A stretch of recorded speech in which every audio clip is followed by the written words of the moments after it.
Amém. Graça e paz, queridos. Vocês estão bem? Eu creio que sim, porque eu estou muito feliz, muito animada de ver o que Deus está fazendo nesse lugar. Meu Deus do céu, eu até coloquei lá no grupo, eu disse, gente, quem não veio aqui precisa vir, para ver o que Deus está fazendo aqui. Eu cheguei aqui, eu vim aqui, quando vocês ainda se reuniram, logo no comecinho, não foi, Dani? Veio eu, minha irmã e minha mãe, né, na casa de Dani, e a gente viu tudo começando, e ver o que Deus tem feito aqui, nossa, só pode ser Deus mesmo. Glória a Deus, eu fico muito feliz e me sinto em casa, né? Já achei um monte de gente aqui que eu conheço, né? Ver Carlos aqui, meu Deus do céu, irmão. Aquele irmão ali gosta de me pegar e me fazer chorar nos cantos. Ó, irmão ali, ó, glória. Mas amém, eu estou muito feliz, né, pela oportunidade de estar aqui, poder compartilhar com vocês aquilo que Deus tem falado comigo, compartilhado comigo. E eu creio que vai ser uma noite de bênção e a gente vai conversar um pouco sobre aquilo que Deus tem feito. Amém? E esses dias eu estava... Vamos começar assim. Esses dias eu precisava imprimir uns papéis. Nossa, meu Deus do céu, irmãozinho. Não, eu esqueci teu nome, eu preciso falar. Mas, irmão, você foi tão... Ele sabe que eu estou falando dele. Talvez nem se lembre de mim, porque eu já diminuí 50 quilos. Então, de antes para hoje, né, o negócio está diferente, né?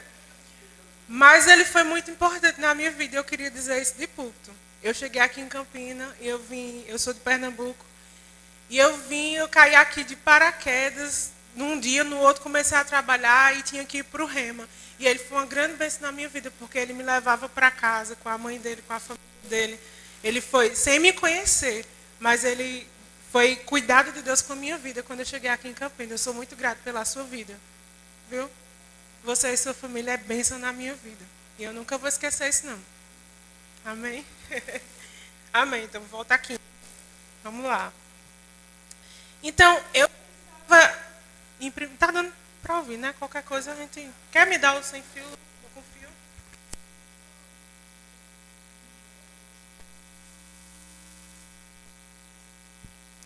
Oi. Opa. Tá. Tô acostumada com fio, sem fio. Quem é back, né, Carlos? Que eu estou muito com fio, sem fio, tá tudo bom. Tá tudo tranquilo. Então, eu precisava imprimir umas coisas lá em casa e a minha impressora, ela quebrou e não quis imprimir de jeito nenhum. E eu fui num desses lugares, né, que tem... Não é cyber, mas o cara imprime, tira xerox e faz essas coisas, né? E quando eu cheguei lá, levei o pendrive para imprimir e chegou um casal que me chamou muita atenção. E eles disseram assim, ó, eu preciso imprimir uns boletos para pagar. E os boletos estão no meu e-mail. E foi explicando para o cara e eu só prestando atenção. Eu preciso acessar meu e-mail para você baixar os boletos, boleto de cartão de crédito, boleto... Aí foi dizendo de que eram os boletos para imprimir o boleto e depois ele ir numa casa lotérica e pagar. Na hora me veio Oséias 4:6. Eu disse, meu Deus, o homem perece por falta de conhecimento. E eu fiquei pensando, meu velho, ele vai abrir o e-mail, imprimir isso tudo e ainda levar na casa lotérica e a gente podendo pagar tudo no celular, bem rapidinho, não precisa nem baixar, nem imprimir, nem gastar dinheiro. E eu fiquei pensando, como a gente, às vezes, perece por falta de conhecimento em todas as áreas da nossa vida. Não é só conhecimento da palavra, mas conhecimento de todas as coisas. Por falta de conhecimento, eu faço meus pagamentos, eu não sei como você faz, mas eu nem tiro dinheiro. Online mesmo, eu vou lá no aplicativo do banco, pago tudo, não preciso. Eles foram lá imprimir tudo, então eles pagam o custo da impressão, pagam a gasolina para ir para aquele lugar, pagam o preço de ficar na fila de uma casa lotérica. Por quê? Por falta de conhecimento. Sabe, queridos, Deus nunca quis que a gente perecesse por falta de conhecimento em nenhuma das áreas da nossa vida. Deus não é o desejo de Deus. O desejo de Deus é que a gente seja próspero em tudo que a gente vai fazer e que a gente não pereça em nenhuma área da nossa vida. Você tem a mente de Cristo. Você tem Ele habitando dentro de você através do Espírito Santo que lhe ensina todas as coisas. Não é desejo de Deus que a gente pereça. Amém? E eu fui ver, ó, o significado de perecer é deixar de viver, morrer, morte prematura. Não é desejo de Deus. Perecer não é somente não saber fazer e pagar o preço por não saber fazer. Mas perecer significa que você pode morrer aos poucos de uma forma prematura. E se você trazer isso para a sua vida espiritual, a falta de conhecimento vai fazer com que você possa morrer prematuramente. Espiritualmente falando e naturalmente falando também. E eu pensava, eu vim de uma igreja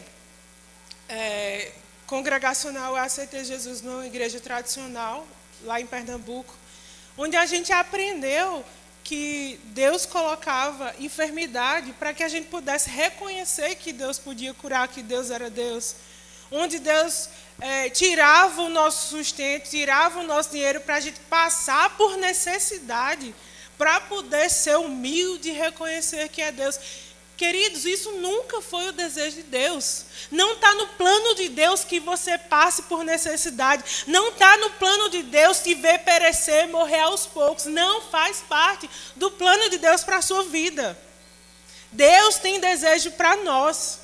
E quando eu comecei a fazer o rema, que eu comecei a fazer o rema em Caruaru e terminei aqui, que foi quando ele foi auxílio de Deus na minha vida.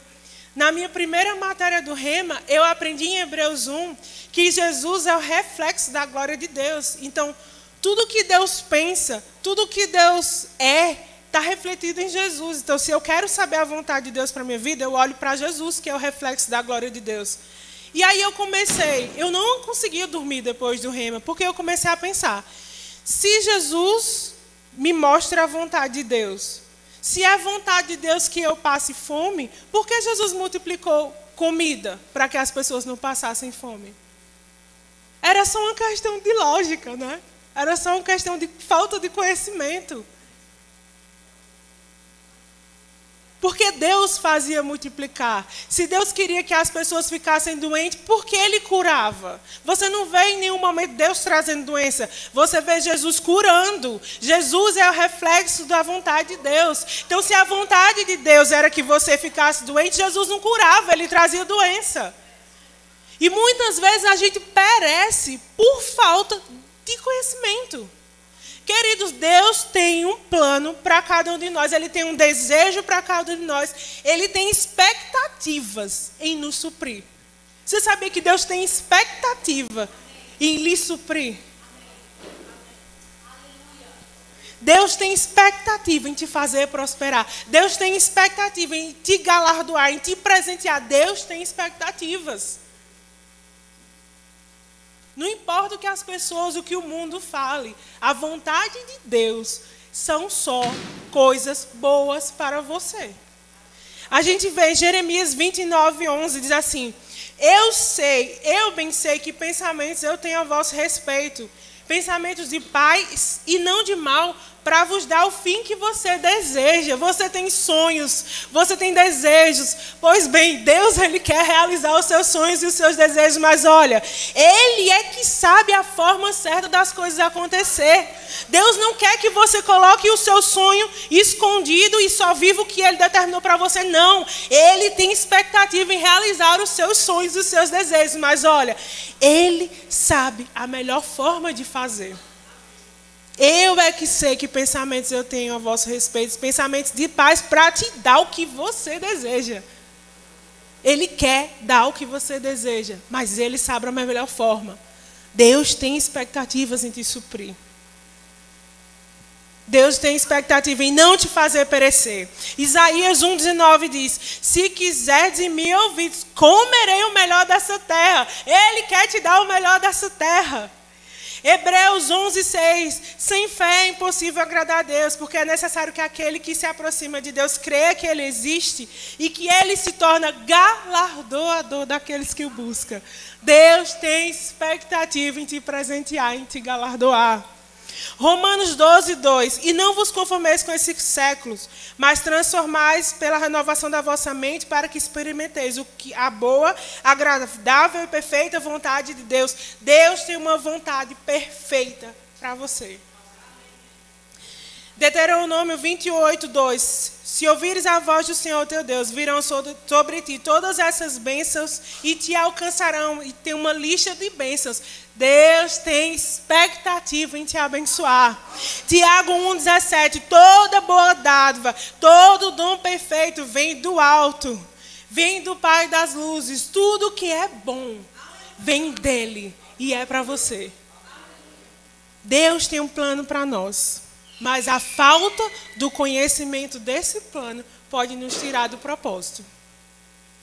A falta de conhecimento pode fazer com que a gente pereça e vá morrendo aos poucos, prematuramente. Não podemos permitir que a falta de conhecimento nos tire do propósito, querido. Não podemos permitir. E sabe que a palavra conhecimento diz também que conhecimento, além do conhecimento de você estudar e buscar na palavra, o conhecimento também vem através de experiências e associações. E eu estava estudando sobre isso e eu trouxe 4 pontos para a gente estudar hoje à noite, que vão te auxiliar a ficar firme no propósito, a não perecer e adquirir conhecimento. Amém? Então, primeiro ponto, você precisa de uma boa alimentação. Diga assim, uma boa alimentação. Você precisa estudar, amado. Você precisa se alimentar da palavra certa. Naturalmente falando, se você não se alimenta bem, todo mundo aqui sabe, suas taxas vão baixar. E daqui a pouco você está doente, está com falta de vitamina, está com falta de algum nutriente, né? Na verdade, aos pouquinhos, você vai desfalecendo e vai morrendo e vai perecendo. Espiritualmente é a mesma coisa. Nós precisamos de uma boa palavra. Nós precisamos estudar a palavra. Como é que eu faço isso? Congregando. Sabe? Congregando é uma das soluções mais rápidas e mais fáceis de você estudar a palavra. Ah, mas eu não sei ler sozinho, eu não consigo entender sozinho. Irmãos, congregue. Vem para cá, vem ouvir daqui de pessoas. Vem ouvir a palavra que sai daqui desse púlpito. Deus trouxe pessoas aqui para te ensinar aquilo que sozinho você não consegue fazer em casa. Você precisa se alimentar. É uma questão de sobrevivência. Não é uma questão de eu querer ou não querer, estou com vontade, não estou com vontade, não. É uma questão de sobrevivência. Se você puder fazer o rema, querido, faz o rema. Estuda essa palavra, se alimenta, fica firme no propósito, independente de qualquer coisa. E quando eu falo independente de qualquer coisa, querido, eu posso dizer a você, quando eu tomei a decisão de sair da igreja que eu estava, para ir para o Verbo da Vida, a igreja tradicional, né? Então eu ia congregar, eu ia lá visitar, escondido, né? Porque a minha igreja proibia ir lá, né, no Verbo da Vida. Oh, meu Deus. Eu acho que você deve conhecer alguém que já falou alguma coisa sobre isso, né? Mas a minha igreja proibia e eu cheguei lá e eu sentava no último banco da igreja, lá bem lá atrás mesmo. E eu ficava pensando, Senhor, me ajuda a entender sobre isso. Eu não quero julgar. E eu dizia isso sinceramente, porque eu achava muitas coisas muito estranhas, né? E eu dizia para o Senhor, eu não quero julgar. Eu quero que o Senhor me ajude a entender sobre isso. Sabe, queridos, e teve uma vez que Deus falou fortemente comigo. E Ele disse, não se prenda à parede de igrejas e nem a pessoas. Fique com a palavra. Fique com o alimento. Fique com a palavra. Fique com a palavra. E isso ficou tão forte. Sabe por que eu falo isso, querido? Não se prenda à parede da igreja nem a pessoas. Porque às vezes a gente pode se decepcionar com pessoas. Você pode se decepcionar com pessoas. Você pode decepcionar outras pessoas. Porque nós não somos 100% perfeitos. Estamos progredindo, estudando, conhecendo, prosseguindo em conhecer o Senhor. Mas a qualquer momento você pode decepcionar alguém até sem querer. Até sem intenção, ou ser decepcionado, queridos. Mas a palavra tem que ser a sua prioridade. É o seu alimento. É o seu alimento. Eu já passei por tantas coisas, mas aquela palavra que eu recebi de Deus naquele dia, não se prenda à parede, nem a pessoas, fique com a palavra. Filho, pode cair a igreja inteira. Eu fico com a palavra, porque é uma necessidade. É o meu alimento. Independente do que acontecer, fique com a palavra. Fique com a palavra. É a sua sobrevivência que está em jogo, é a sua alimentação espiritual. Amém? Então, esse é o primeiro ponto. Você precisa ter uma boa alimentação para ter conhecimento e para não perecer. Amém? Segundo ponto, você precisa se comprometer. Diga assim, eu preciso me comprometer. E eu peguei o significado da palavra comprometimento e vê que coisa interessante. No geral, comprometimento é uma palavra que nos faz agir com vigor, motivação e identificação com alguém. É uma promessa recíproca de alguém que tende a cumprir os seus acordos, independente da forma que eles sejam feitos. Sabe, queridos, a palavra identificação o comprometimento é uma palavra que nos faz agir com vigor, motivação e identificação com alguém. Sabe alguém que se comprometeu com você? Jesus. Quando Jesus foi, e eu tenho certeza que você sabe bem dessa linda história, que é a história da sua redenção. Quando Jesus tomou o meu e o seu lugar naquela cruz, ele fez um compromisso comigo e com você. Ele se identificou comigo e com você. Ele tomou o nosso lugar para que a gente pudesse viver uma vida que Ele escolheu para nós aqui nesse lugar. Ele se identificou. O sacrifício de Jesus é uma identificação. Ele se identificou comigo e com você. E tomou o seu e o meu lugar, para que hoje a gente tivesse um lugar aqui com Ele. E até onde a gente sabe, Ele é o cabeça, nós somos o corpo, então a gente é um corpo só com Cristo. Foi por isso que Ele se sacrificou e se comprometeu conosco. Sabe, mas uma coisa que me chama muito a atenção nesse significado da palavra comprometimento é que mais na frente ele diz assim, que comprometimento é uma promessa recíproca. Rapaz, e eu fiquei pensando nisso muito tempo. Comprometimento é algo recíproco. E que significa que se eu me comprometo com você, você se compromete comigo em algo também. Porque é recíproco. E sabe, queridos, quando Jesus se comprometeu conosco naquela cruz, Ele hoje espera que a gente tenha um comprometimento com Ele também. Porque comprometimento é recíproco. E muitas vezes a gente só quer se envolver, mas não quer se comprometer. Mas Jesus, Ele não só se envolveu na sua redenção, não, Ele se comprometeu com você, nessa troca. E Ele espera que a gente seja recíproco. Ah, mas Bárbara, e como é essa reciprocidade? Como é que funciona? Deixa eu te dar somente um exemplo. Muitas vezes a gente vem para a igreja, senta no banco da igreja, assiste os cultos, recebe e vai embora. No outro culto, senta, assiste o culto, recebe e vai embora. No outro culto, senta, assiste o culto, recebe e vai embora. Você está somente envolvido com o evangelho, você não está comprometido.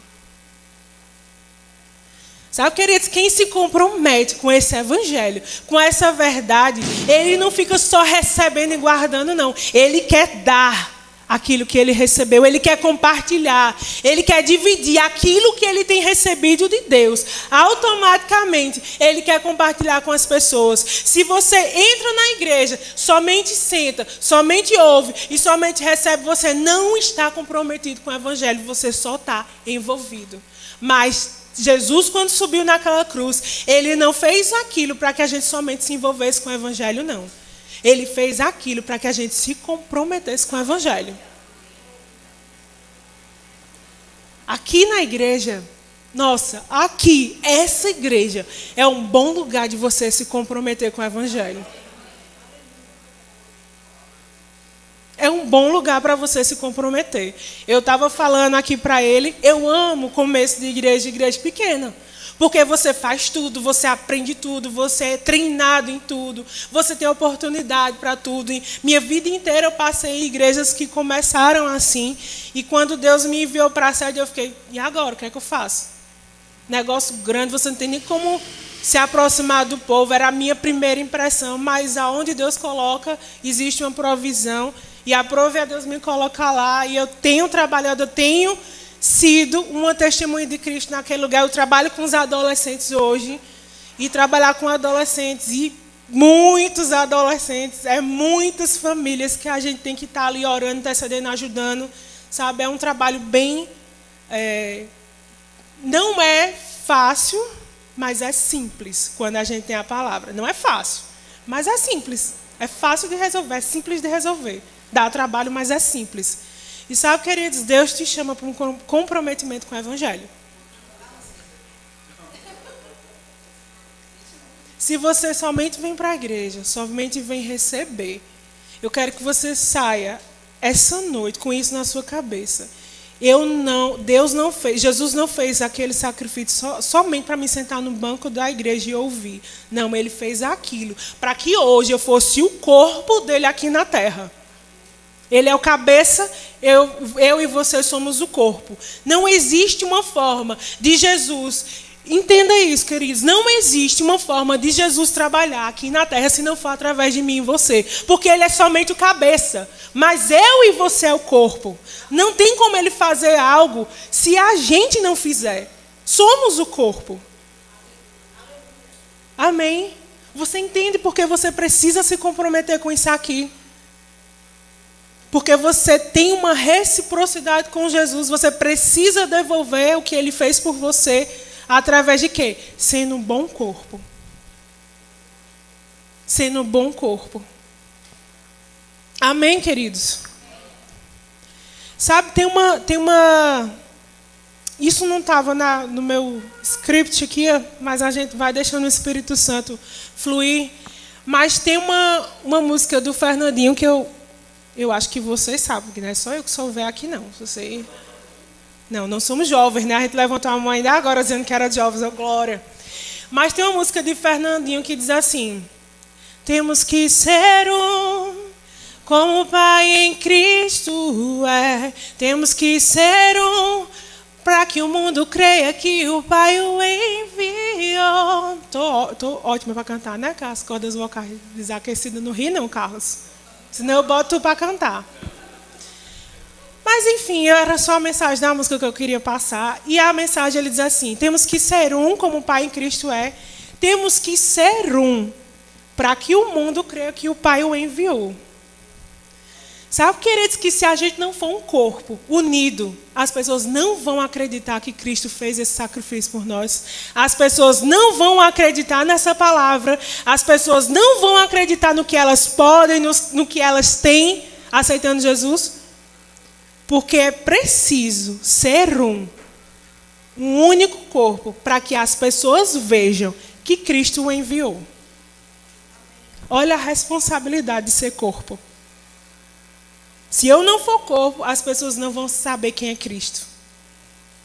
Se eu não for unido, se eu não falar as mesmas coisas, se eu não tiver a mesma visão, se eu não conhecer o coração do pastor, para trabalhar junto, para ser unido, para ser um corpo, as pessoas, não importa o que você faça, você pode saber a Bíblia decorada de cabo a rabo. Se você não for um corpo, se você não for unido com o seu irmão, não for um único corpo, as pessoas não vão acreditar que Deus enviou Cristo aqui para a terra. Amém?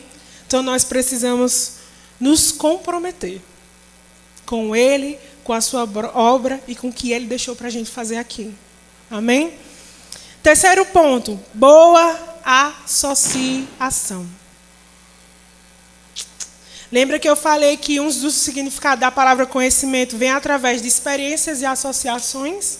É diferente eu dizer, fulaninho ali foi curado. E é diferente eu dizer, eu fui curada, eu tive a experiência com Deus. Fulaninho ali ouviu a voz de Deus, eu ouvi a voz dele. Fulaninho ali teve uma direção, eu tive a direção. É diferente quando você tem experiência. Você adquire o conhecimento por experiência. Mas você adquire conhecimento também por associações. Quem são as pessoas que a gente tem se associado? Tem uma teoria aí, né? Que as pessoas falam que você é o resultado das 5 pessoas que você convive. Vocês já ouviram falar sobre isso? Né? E é fato. Você convive com uma pessoa, preste atenção, para pensar numa pessoa que você convive e que agora você tem os mesmos trejeitos da pessoa, você fala do mesmo jeito, você tem a mesma linguagem. Por quê? Porque você vai se associando.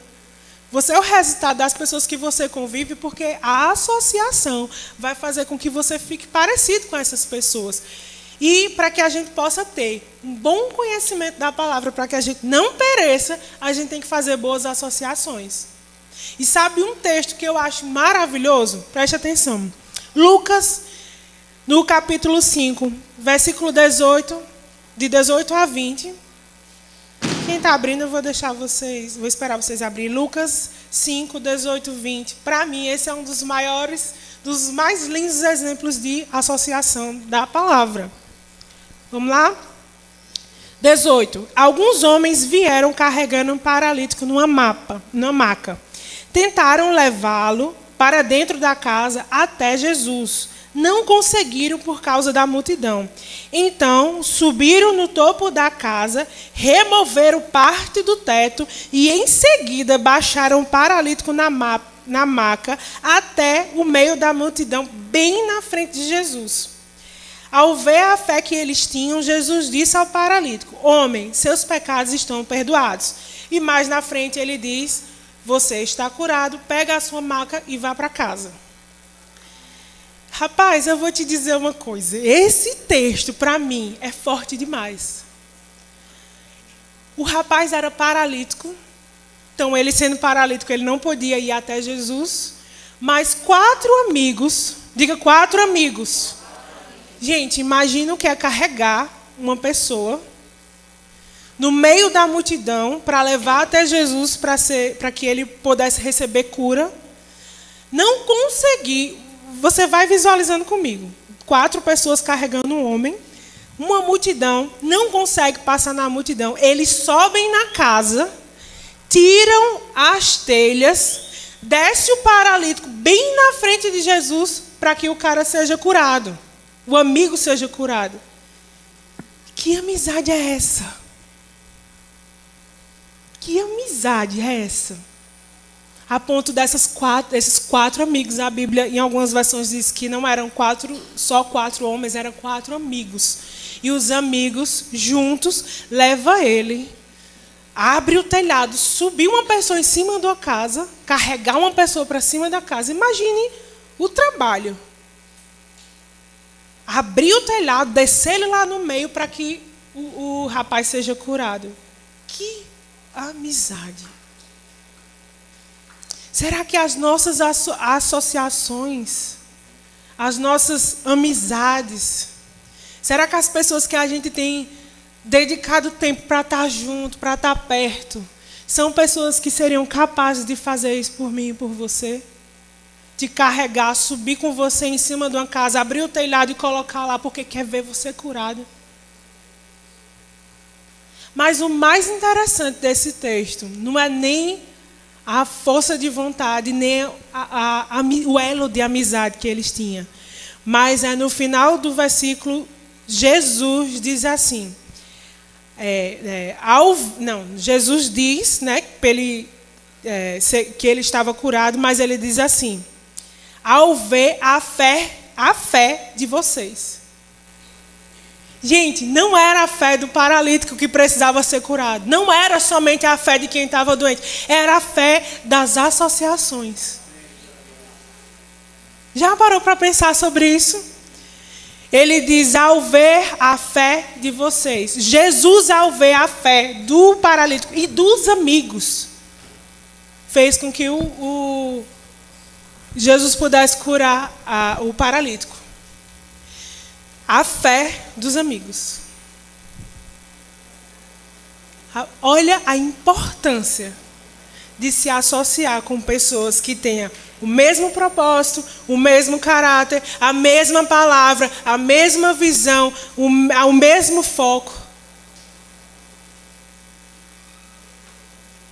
A fé dos amigos fez com que ele também fosse curado. A fé dos amigos fez com que ele fosse curado. Será que temos amigos, associações que tenham fé suficiente para que você também receba a cura?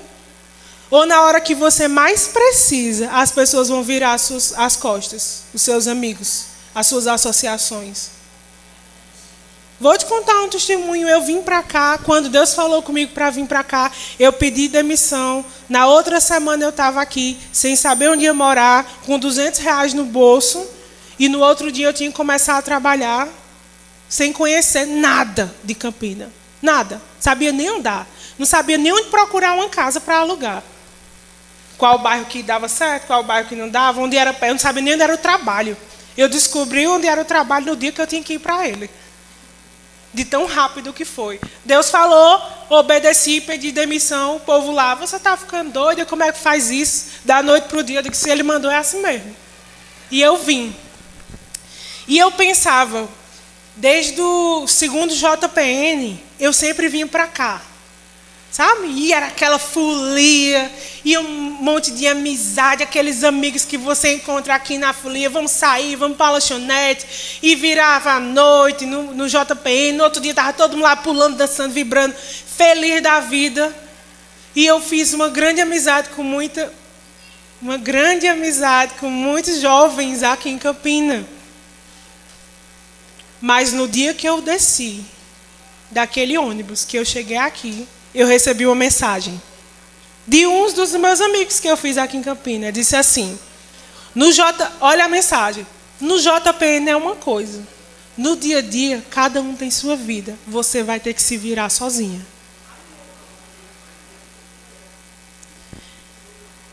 Eu, diante de Deus, eu não sabia onde alugar casa, para onde ir, não sabia. Deus proveu cada centímetro, cada passo, cada coisa que eu precisei, Deus providenciou. Uma pessoa que eu conheci por acaso, porque como eu trabalho com comunicação, eu trabalhava numa agência de publicidade, e eu conheci uma pessoa que trabalhava numa rádio aqui. Era evangélico, o pai era o pastor. E na hora que eu ia sair na sexta-feira do trabalho, ele entrou online no MSN, ainda tinha MSN. Se você não sabe o que é MSN, então... E ele entrou e disse, eu vou dizer para ele que eu vou morar em Campina. Aí mandei uma mensagem, eu disse, vou morar em Campina. Ele fez, aonde? Eu disse, não sei. Eu vou esse final de semana para descobrir um lugar lá e na outra semana eu já venho de vez. Aí ele foi e disse assim, sabe uma coisa que você não sabe? Meu pai faleceu. E minha mãe mora sozinha. Por quê? Gente, uma pessoa que eu não conhecia, nunca tinha visto pessoalmente. E ele disse, por que você não vem, fica na casa da minha mãe pelo menos um mês, e dentro desse mês você vai conhecer direitinho e você aluga um lugar com segurança. Eu disse, pô, fechado. Eu disse, mas já que eu já ia mesmo para procurar o lugar, eu vou, conheço vocês, na outra semana eu venho com a mala e pronto. Aí vim para Campina, fui bem recebida, e esse um mês passou para 2, para 3, para 2 anos. E eu fiquei 2 anos, mas não é porque eu queria me aproveitar, não, é porque eles não deixaram eu sair mesmo, viu? Mas eles foram uma bênção na minha vida, até na rua que ele morava ali. E eu passei 2 anos lá. Deus providenciou cada coisa. Mas deixa eu te dizer, eu achava que eu tinha associações. Eu achava que eu tinha pessoas em que eu podia confiar, porque aquelas pessoas estavam comigo na hora da folia, na hora de receber de Deus, na hora de pular, de correr, de dançar. Mas na hora que eu mais precisei, eu não tinha os 4 amigos para me carregar e descer na frente de Jesus. Sabe, a gente precisa. É uma questão de necessidade. Se a Bíblia diz que as más amizades corrompem os bons costumes, significa que as boas amizades podem me trazer um valor muito grande. Então, associações, uma boa associação, vai te trazer conhecimentos que vai te livrar de perecer. Amém? Então, a partir de hoje, presta atenção. Quais são as pessoas que, na hora que você precisar, eles vão te segurar na maca e te descer na frente de Jesus? Essas pessoas, sim, você tem que colar junto. Porque na hora que você precisar de uma oração, ela vai orar. Amém? Esse foi o terceiro ponto. Quarto ponto. Depositando, a gente falou que nós precisamos ter uma boa alimentação, precisamos nos comprometer, precisamos de boas associações e precisamos, quarto e último ponto, depositar a nossa confiança em Deus. Sabe, queridos, se Satanás conseguir roubar a tua confiança em Deus, ele roubou tudo. Preste atenção nisso. Se Satanás conseguir roubar a sua confiança em Deus, ele roubou tudo. O resto está mais fácil. Porque o seu pai você não confia, então o resto está facinho. Sabe, queridos, você precisa desenvolver a sua confiança no Senhor. Para que você tenha mais conhecimento, a Bíblia diz que a gente precisa conhecer e prosseguir em conhecer ao Senhor. Você tem que estar desenvolvendo essa intimidade, esse relacionamento, essa confiança. Deixa eu te dar um exemplo bem prático. A gente cantou aqui uma música, acho que é de Eliezer, né, que diz assim: a Deus entrego o meu Isaac. Né? E eu creio, quantos conhecem a história de Abraão e Isaac? Todo mundo conhece que Deus pediu Isaac como sacrifício e Abraão sobe ao monte para sacrificar o seu filho. Todos conhecem? E ele amarra o seu filho, e na hora que ele está com um cutelo que vai sacrificar o seu filho, aí brada uma voz do céu dizendo: não precisa fazer isso, e Deus vai providenciar o cordeiro para sacrificar no lugar de Isaac. Sabe, mas tem uma coisa tão séria, tão forte, tão profunda nesse texto. Eu sei que a gente ouve falar muito na fé de Abraão, né? Nossa, olha a fé de Abraão, deu o seu próprio filho. Mas sabe que Isaac não era criança? Se você for olhar alguns textos antes, alguns estudiosos dizem que Isaac tinha entre 15 a 20 anos.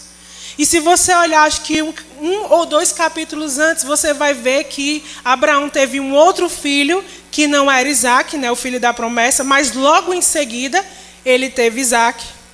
E aí continua na história, diz que Abraão botou esse filho que ele teve com H para fora, e a Bíblia diz que ele cresceu, ele virou um profissional no deserto e ele casou. Se esse irmão de Abraão, de Isaac, que era próximo a ele, cresceu, virou um profissional lá no deserto e ele casou, significa que Isaac também cresceu. Então Isaac não era uma criança. E eu penso, tem alguém aqui que tem de 15 a 20 anos? Vem cá. Vem cá. Fica aqui do meu lado. Tem quantos anos? 15. E Isaac tem quantos anos? 15 também. Vem cá, Isaac. Fica aqui. Vou chamar tu porque eu estou de salto, mas Isaac está maior do que eu. Só para vocês terem uma noção que eu quero que vocês visualizem comigo. Abraão tinha 110 anos quando foi sacrificar Isaac. Pensa comigo.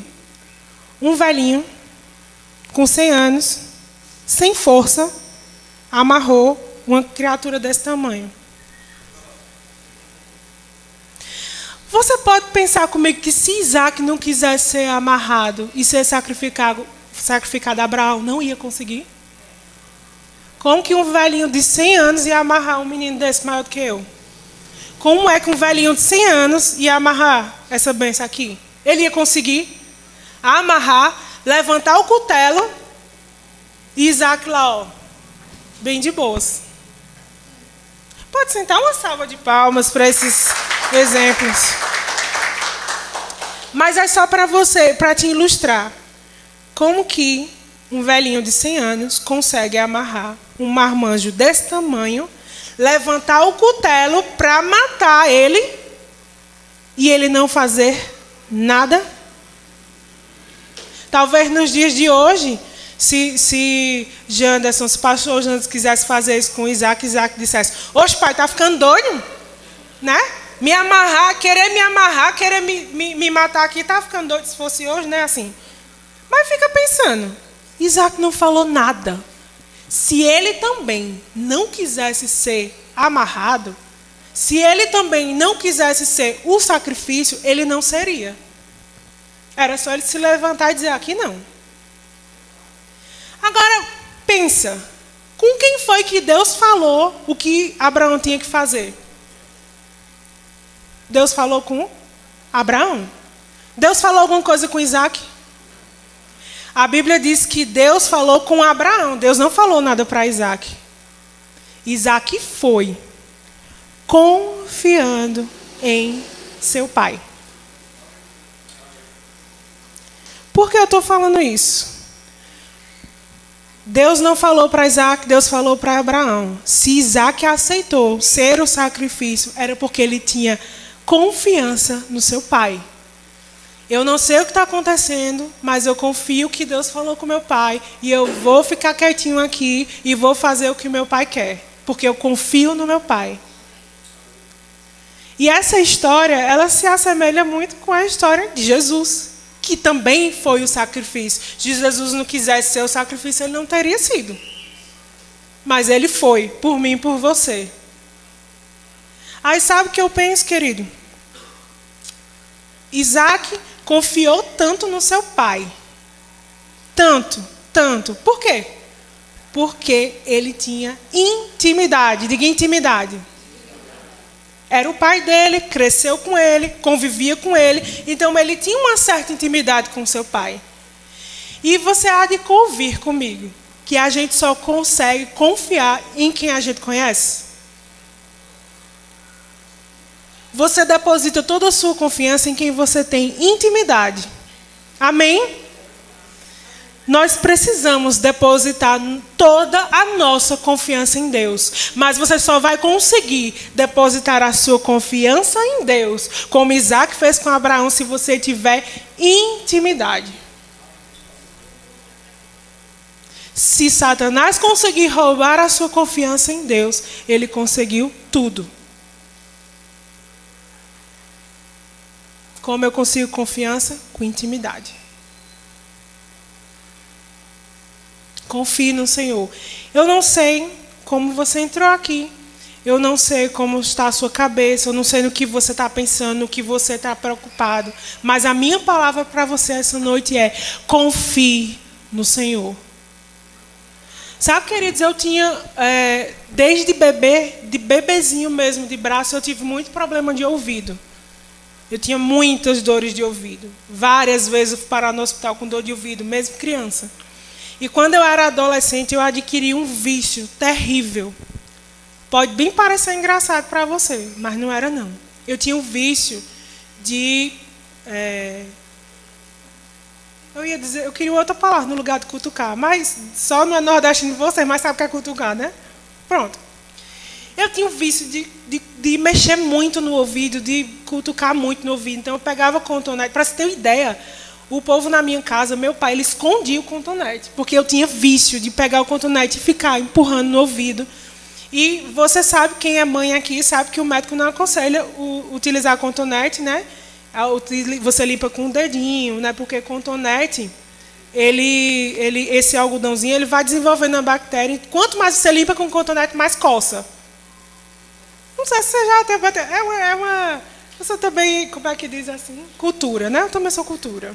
Então, quanto mais você coisa com cotonete, mais ele coça. Então, quanto mais coça, mais vontade você tem de enfiar o cotonete. Mas eu cheguei já morando aqui em Campina Grande, eu cheguei num estágio tão ridículo que quando eu não encontrava o cotonete, eu colocava qualquer coisa no ouvido, porque coçava muito, muito. Então, eu botava caneta, tirava o tubinho da caneta de dentro e coçava. Grampo, tudo eu botava no ouvido, porque coçava muito. uma bactéria desenvolveu no ouvido, coçava muito, então tudo eu colocava. E eu cheguei ao ponto de dormir e acordar com o travesseiro todo cheio de sangue. Sabe, eu estourei meu ouvido de tanto mexer nele. Então, meu ouvido chegou ao ponto de ficar descendo sangue e secreção também. Teve um tempo que eu não podia usar fone de ouvido por causa disso. E eu disse, não, procurei o melhor otorrino que tinha aqui em Campina Grande, né? Tem que olhar na hora.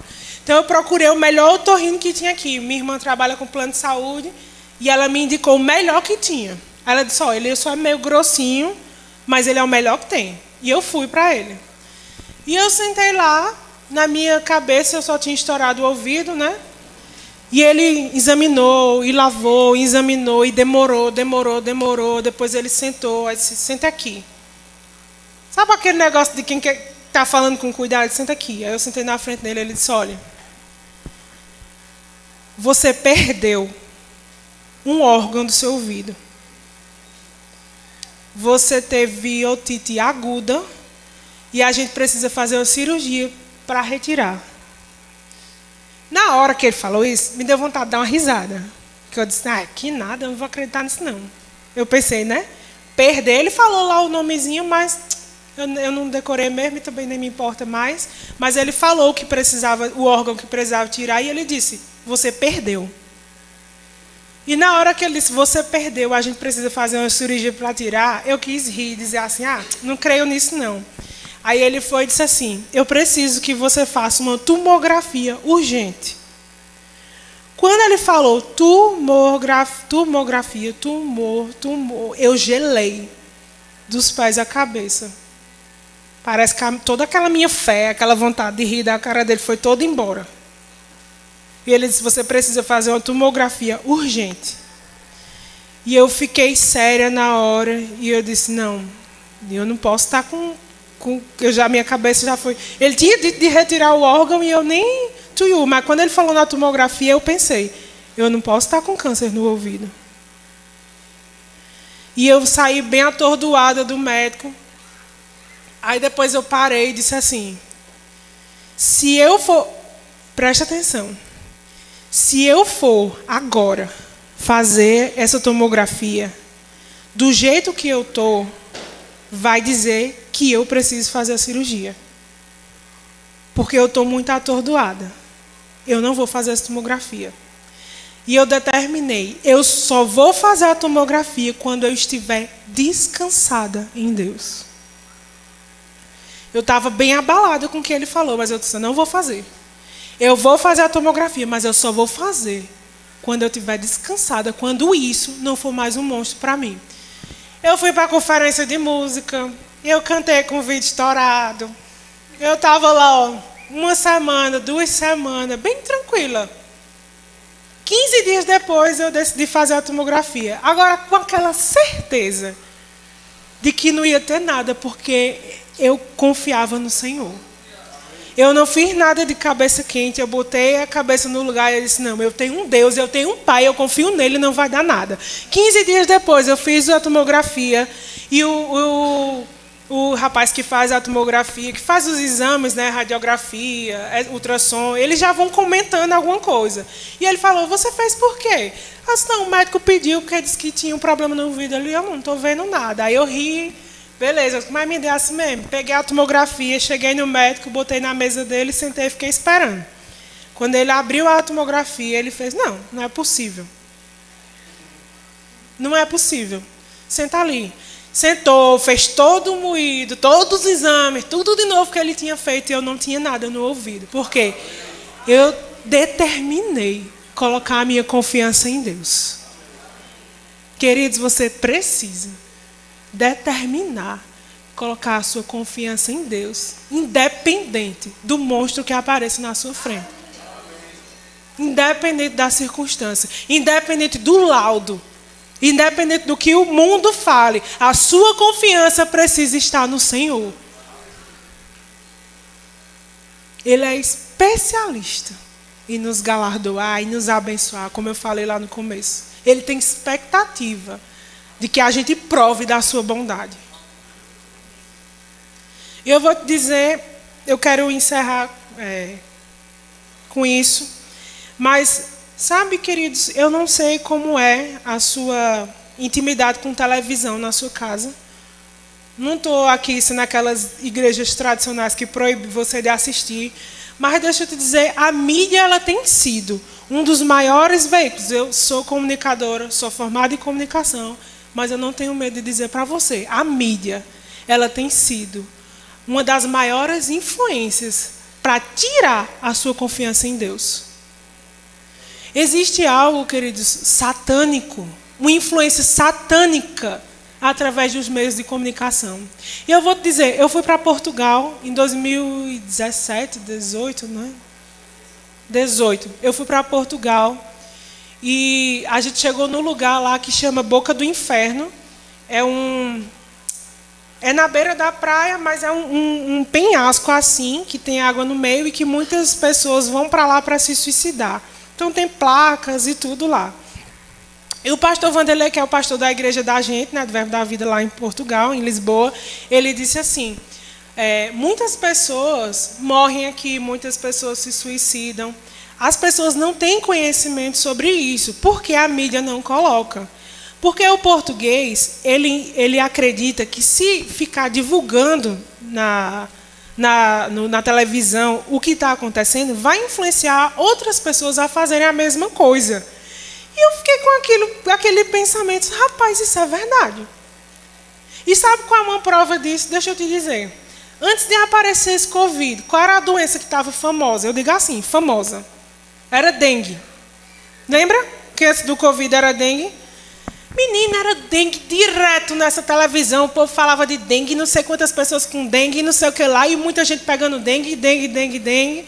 Quando apareceu o Covid na televisão, no meio de comunicação, onde todo mundo estava vendo Covid, cadê que não tinha mais ninguém com a dengue? Para pensar. A dengue estava alastrada aqui. Aí entrou Covid na mídia, acabou-se dengue, ninguém tinha mais dengue, você só via ver o povo morrendo de Covid. Não é verdade? Aí agora, Covid deu uma baixada e agora só fala de chikungunya. Quantas pessoas você já conhece que está com chikungunya e acabou-se que ninguém pega mais Covid, é só chikungunya? Nem dengue, nem Covid, é só chikungunya. E doença tem moda? Está na moda da Covid, está na moda. Mas deixa eu te dizer, sabe o que é? Eu vou te dizer. É uma seta satânica que os meios de comunicação usam. Como que faz? Eu jogo, se você pegar, pegou. Joga a ideia, se você pegar aquela ideia, porque eu conheço pessoas, eu tenho uma tia, a minha tia, o marido e os 2 filhos dela, tudo igual. Eles são assim. Lançou a Covid nas redes sociais, na mídia, na televisão, já comprou meio mundo de remédio, já guardou, porque sabe que se pegar, já está com o remédio lá. Me diga, uma pessoa dessa não vai pegar? A confiança dela está em quem? Nos remédios. Não, ela nem confiava no remédio, ela já estava esperando que ia pegar para usar o remédio. Olha o que a influência satânica faz. Joga lá. Aí muitas pessoas nem pegou, mas já fica com medo. Tá, e Satanás diz assim, opa, medo? Tá com medo de pegar, abrir uma brechinha, pô, joga a doença. Só você parar, é uma questão de lógica. Para pensar que aquilo que eles colocam na mídia você começa a ver com mais frequência. Outro exemplo. Homossexualismo. Você não via casal homossexual andando no shopping. Hoje você vê com frequência. No shopping, nos cantos, em todo canto. Né? Vai para a igreja, vai tudo. Por quê? Jogaram na mídia. Jogaram na mídia. Aí os crentes, os irmãos, o povo do mundo, todo mundo é influenciado com aquilo. E aí eles são tão convincentes na mídia, é tão normal, é normal, é normal. Aí a pessoa começa, rapaz, mas será que eu... Aí Satanás diz, opa, abre uma brechinha, Nem era. Mas a influência abriu portas. Isso é em tudo. Queridos, se você não tiver a sua confiança em Deus, se você não tiver blindado com a sua confiança em Deus, você vai ser influenciado pelas coisas do mundo. Não estou dizendo aqui que quem pegou Covid, ou que quem pegou chikungunya é porque está no mundo, ou não está crendo, ou não está confiando em Deus. Não estou falando sobre isso. Estou falando sobre quem está aqui. Não é quem não está aqui, não. Se eu estou aqui, você está aqui, a palavra é para você, não é para quem está lá fora. Amém? A sua confiança precisa estar em Deus. Se você liga o Jornal Nacional, é doença, é morreu, é pandemia, é guerra. Daqui a pouco você está vendo até míssil caindo aqui, de tanto que você escuta falar sobre guerra. É um exemplo bem grotesco, mas é, né? Querendo ou não, todo mundo vai sendo abalado por conta da guerra. Um exemplo disso é que as coisas que você vai comprar tudo mais caro. Aí tudo é influência da guerra. Tudo é influência da guerra. A gasolina subiu, não sei o que lá subiu, porque exporta, porque tudo por causa da guerra aumenta os valores. Filho, se você não tiver a sua confiança depositada em Deus, você não vai receber um míssil na sua cabeça porque você está longe, mas você vai sofrer por causa da influência de uma guerra lá no outro lado do oceano. A nossa confiança precisa estar no Senhor. Amém? Deposite a sua confiança em Deus, queridos. Quando você confia no Senhor, quando você tem intimidade com Ele, você adquire um conhecimento que não vai deixar você perecer. Amém? Você crê nisso? Tenha um tempo de intimidade com Deus. Não é desejo de Deus que a gente fique doente. Sei que esses dias a gente está lá na sede falando sobre cura. E eu quero que você realmente entenda. Quando você tem o conhecimento de que a cura é para você, de que Deus lhe fez para andar em saúde divina, doença nenhuma vai chegar na sua casa. Praga, a Bíblia diz que praga nenhuma chegará à sua tenda. Eu digo lá em casa, com minha mãe e minha irmã, repita comigo. E a gente faz isso lá na editora. Eu não peguei, aí todo mundo, eu não peguei, e eu não vou pegar, e eu não vou pegar. E assim tem sido. 2 anos e meio de pandemia. Eu não peguei e eu não vou pegar. E se Satanás inventar alguma coisa, a minha confiança está no Senhor, que é poderoso o suficiente para derramar da sua cura e tirar todo sintoma de enfermidade. Amém? Mas a confiança a gente só tem quando a gente desenvolve uma intimidade com Ele. Amém? Queria te pedir para você ficar de pé. Pastor, você pode tocar violão, por favor? Pode ser. Sabe, queridos, a gente precisa desenvolver essa intimidade com Deus. Pode ir. Para mim, o exemplo de Isaac e de Abraão é fortíssimo. Porque é o que é mais comum para a gente, né? O seu pai em casa, a sua mãe em casa, você desenvolve uma intimidade. Você confia no que seu pai fala, confia na sua mãe. Você precisa ter essa mesma confiança em Deus. E essa confiança você só desenvolve com intimidade. E eu queria orar por vocês. Mas antes disso, eu queria que você fechasse seus olhos. Esquece a pessoa que está do seu lado. Feche os teus olhos. Esse é o seu momento de dizer: Pai, eu quero ser mais íntima. Pai, eu quero conhecer a Tua voz quando o Senhor falar. Pai, eu quero essa intimidade. Eu quero esse conhecimento do Senhor. Eu quero ser blindada contra qualquer influência satânica. Eu quero ser blindada. Eu quero conhecer a Tua vontade. A Tua vontade que me faz, que me permite andar no sobrenatural. Andar suprida, andar sarada, sem falta. Eu quero essa intimidade contigo, Pai. Faça esse seu momento com o Senhor. Faz esse teu momento com o Senhor.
Sobre todas as coisas.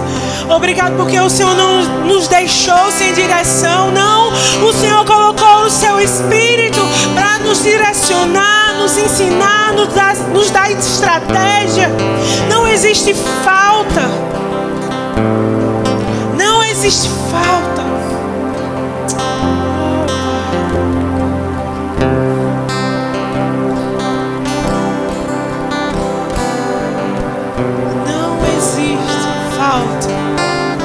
Para quem ouve a tua voz, para quem ouve as tuas direções. Obrigada, Pai.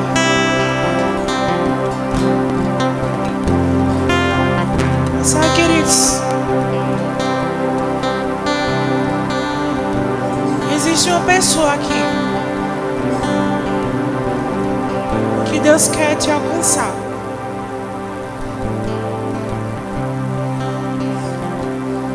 Existe uma pessoa aqui com problemas financeiros. Problemas financeiros. E você precisa de uma estratégia divina. Você precisa de uma solução sobrenatural para sair de onde você está. E Deus quer te alcançar essa noite. Eu queria que você viesse aqui. Eu quero orar por você. Eu sei que tem, porque Deus não ia mandar a gente falar isso sem ter. Essa é a sua oportunidade. Eu sei que quando fala de necessidade, às vezes a gente fica com vergonha da pessoa do seu lado, mas eu quero que você olhe pelo outro lado. O Senhor quer trazer a provisão para a sua vida. O próprio Deus, num culto desse tamanho, te trouxe aqui para dizer: eu sou a solução. E se é de uma solução que você precisa, vem aqui, que eu vou orar por você. Eu vou te esperar.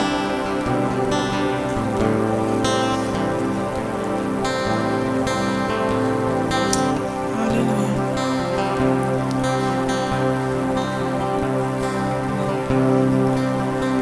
Tem mais alguém?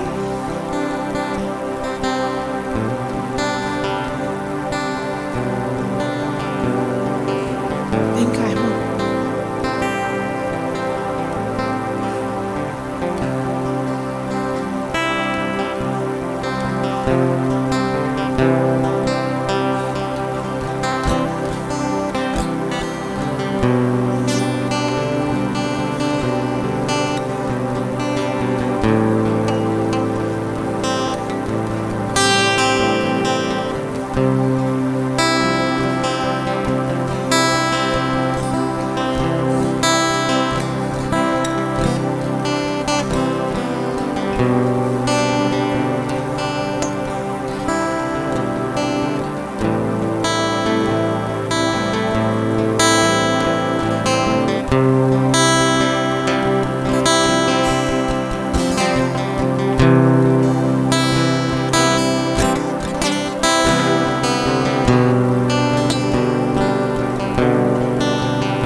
alguém que você entrou aqui e você nunca fez o Senhor, fez Deus como teu Senhor e Salvador.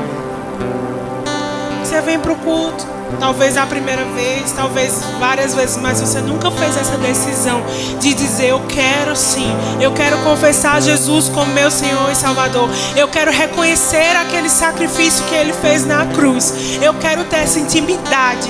Eu quero ter as direções do Espírito. Eu quero ter o Espírito Santo sendo meu guia. Se você nunca fez essa decisão e você quer fazer, hoje é o seu dia.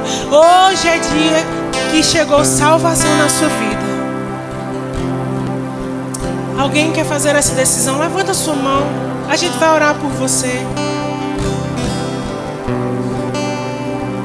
Alguém que nunca fez essa decisão, nunca aceitou Jesus, quer fazer isso essa noite? Levanta a sua mão. Amém. Então, todos salvos? Amém. Tem alguém aqui que nunca recebeu o batismo com o Espírito Santo? Você aceitou Jesus como seu Senhor e Salvador, mas não teve aquele batismo, aquele revestimento de poder? Você precisa desse revestimento de poder. Você precisa desse sobrenatural, dessa graça, dessa unção sobre a sua vida. Com evidências de falar em outras línguas, de poder ter contato direto com o céu. Tem alguém aqui que nunca foi batizado com o Espírito Santo e você quer fazer isso essa noite? Levanta a sua mão. Todos cheios? Amém? Todos cheios? A gente pode pedir para todo mundo orar em línguas, todo mundo vai. Amém? Aleluia. Tem alguém essa noite com sintoma de enfermidade que você quer receber a sua oração para cura? Você crê que você pode ser curado quando a gente orar por você, assim como aqueles amigos fizeram com o paralítico? Deus quer fazer com você essa noite. Alguém com algum sintoma de enfermidade? Vem cá. Vamos orar por você. A gente vai orar pela senhora e a senhora vai sair outra daqui. Crê? Pois a gente crê junto com você. Chegue cá, meu amor. Vem cá.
encerrando.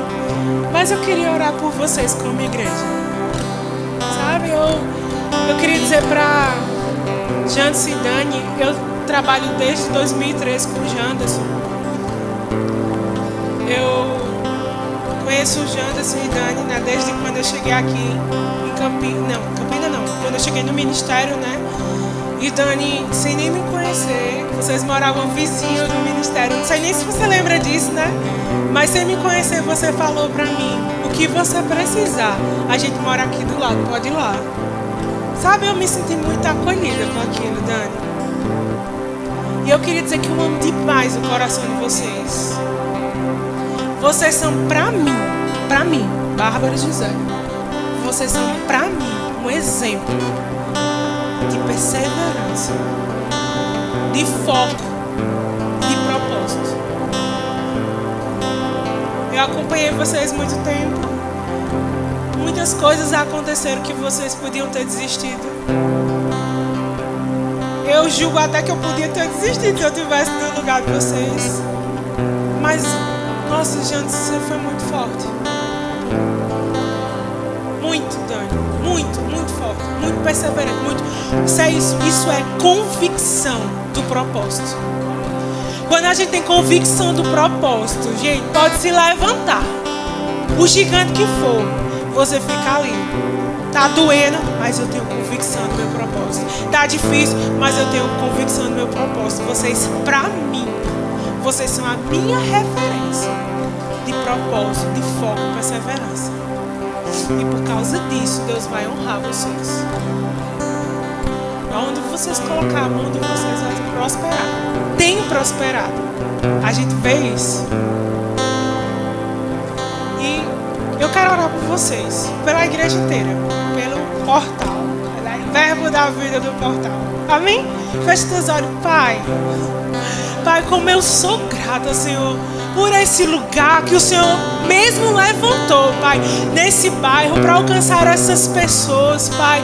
Como eu sou grato pela ousadia na vida de Janderson, na vida de Dani, na vida dos seus filhos que abriram as portas da sua casa, porque sabiam o que Deus ia fazer lá na frente, porque tinham convicção do propósito, tinham convicção do chamado, e essa igreja é fruto da obediência deles. E eu declaro, Senhor, essa mesma convicção e essa mesma ousadia descendo para todos os membros dessa igreja. Eu declaro uma igreja próspera, eu declaro uma igreja unida, eu declaro uma igreja que tem a visão do pastor, eu declaro uma igreja que pega junto com todos os planos e os projetos que Deus levantar para esse lugar.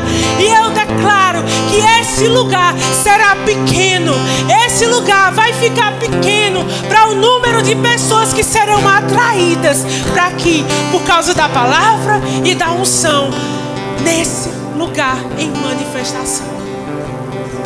Muito obrigado, Pai, pelo que o Senhor fez, e muito obrigada pelo que vai acontecer nesse lugar. Em nome de Jesus. Amém.